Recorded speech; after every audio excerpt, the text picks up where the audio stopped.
Thanks for taking a look at question number 5 before you answer it as either yes or no. This is a heartbreaker for us because we get so many people who answer the first 4 questions as yes. They get to question number 5. They either misinterpret the question or don't understand it.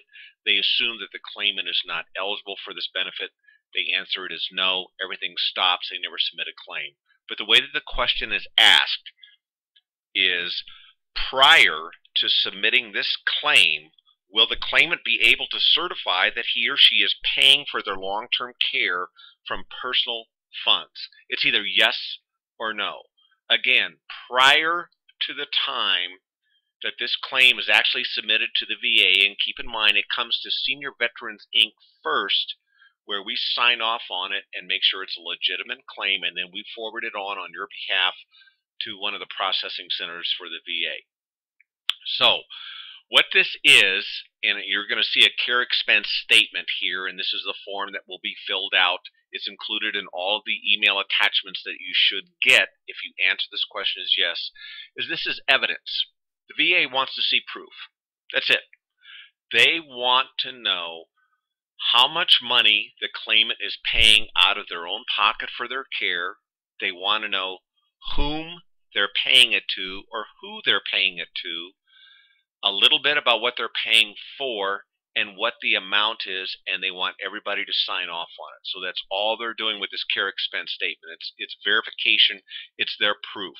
And you'll see up here in section number 1, you can put in the your VA claim number or social security number, veteran's name, claimant name instead of patient's name. But if you just go through here and just follow the directions on the care expense statement, and again, this is a statement of objective data that they can say, all right, this person is paying money out of their own pocket for their care, unreimbursed money out of their own pocket for their care.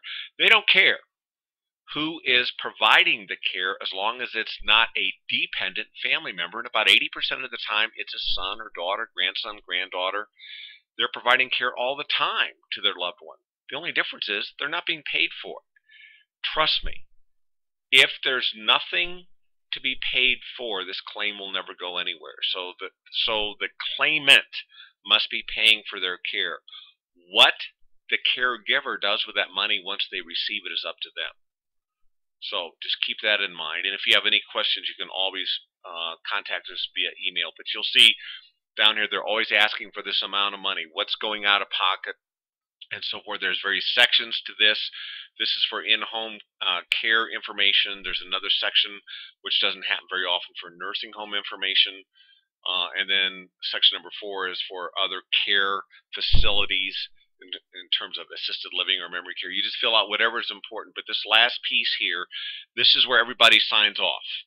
You can see that the signature of a facility administrator or the care provider could be son or daughter, certifying that on this date that this amount of money is being paid per month, and this is the veteran or the beneficiary down here.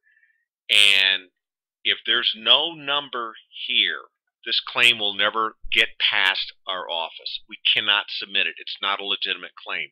Again, this is evidence. You may not have been paid for this before as a son or daughter, whatever. You have to be in order for this claim to go through and be a legitimate claim. What you do with the money is up to you. So if mom or dad pays you at the end of the month $2,000, $3,000, and you put it right back in their account or help them pay bills with it, whatever, that's your prerogative as the caregiver. So hopefully this clarified some things. Email us anytime at seniorvetllc@gmail.com.